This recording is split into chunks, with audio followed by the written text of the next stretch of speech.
Everybody knows about Enron and how the guys at the top managed to cash out very handsomely while preventing the pensioners from withdrawing their money in time to prevent complete ruin, financial ruin. Well, I mean, there's a history behind this, you know. George Bush, who is, of course, a good friend of Kenneth Lay, cashed out in exactly the same way, as a major shareholder in Harkin.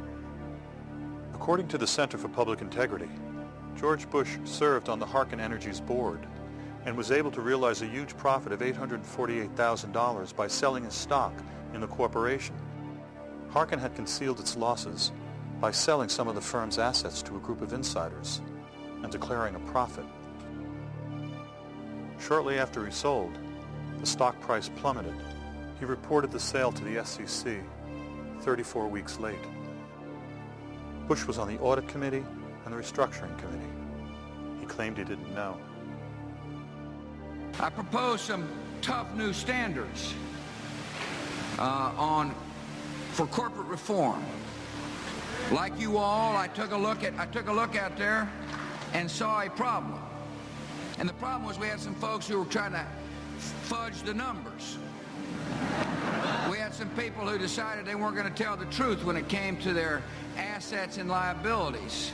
The Harkin inside trading story was reported by the Center for Public Integrity 7 months before the presidential election, but the mainstream media chose not to report the story. This represents a kind of insider trading. It's obviously epidemic at the top. In the 2000 election campaign, the mainstream news media hinted that Al Gore was a liar. At the same time, the press ignored or glossed over serious questions about George Bush. From repeated allegations that he had gone AWOL to inside trading. Is there a connection between Bush's avowed policy to completely deregulate big media and their see no evil news coverage? Call it a coincidence.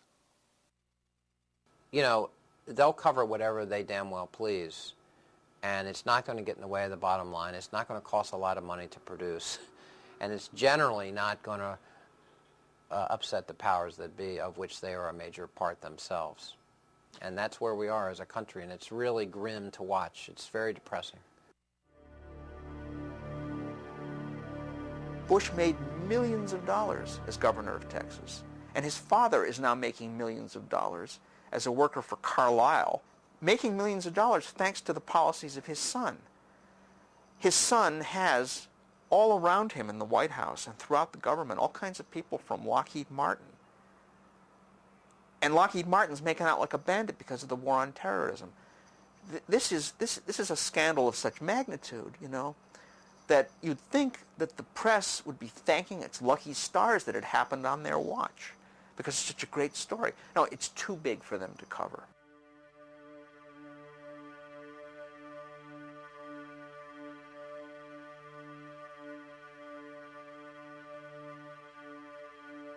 We know what to do with someone caught misappropriating funds, but when confronted with evidence of a systematic attempt to undermine the political system itself, we recoil in a general failure of imagination and nerve.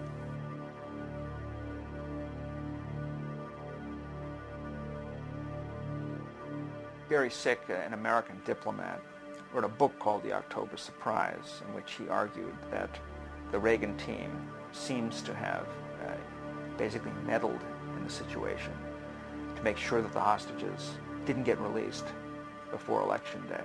Gary Sick was a member of the Carter administration and on the staff of the National Security Council from August 1976 to April 1981. According to Mr. Sick's congressional testimony, quote, "In the course of hundreds of interviews in the U.S., Europe, and the Middle East, I have been told repeatedly that individuals associated with the Reagan-Bush campaign of 1980 met secretly with Iranian officials to delay the release of the American hostages until after the presidential election. For this favor, Iran was rewarded with a substantial supply of arms from Israel." End quote.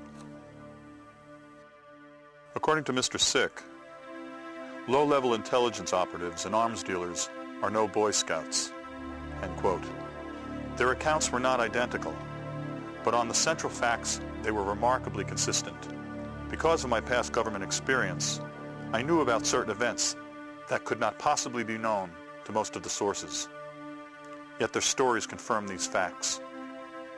Again, quoting Gary Sick, "From October 15th to October 20th, 1980, events came to a head in a series of meetings in Paris.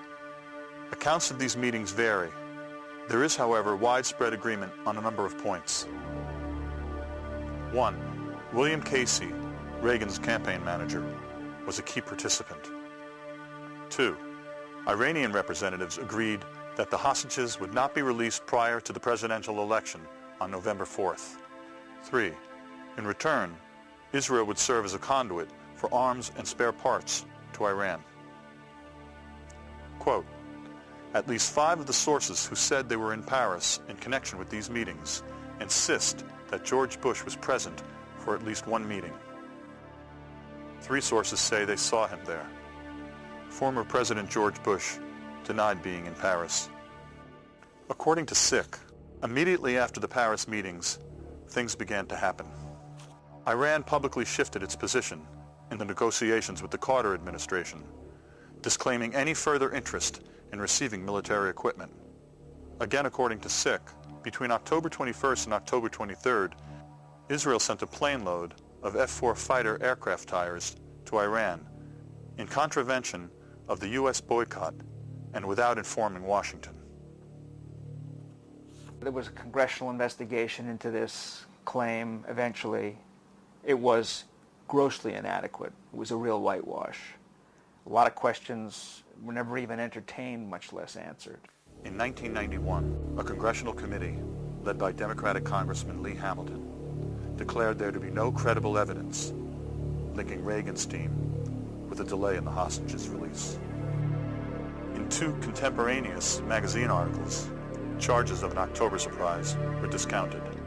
According to Mr. Sick, quote, "After listening to the evidence, one of the former hostages I spoke with said simply, 'I don't want to believe it.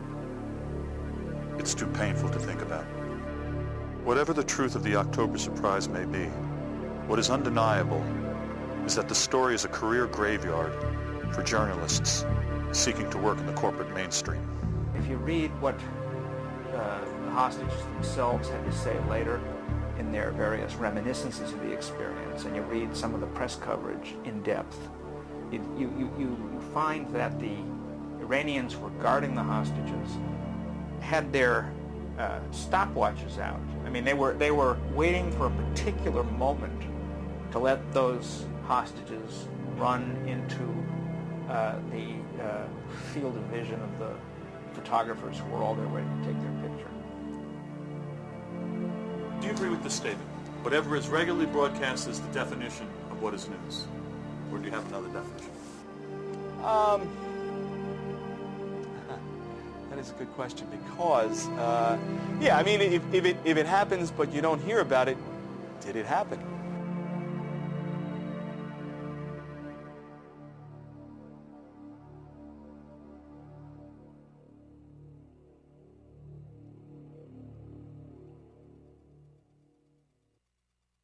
But by and large, on the right at least, media and concern about media is at the top of the list.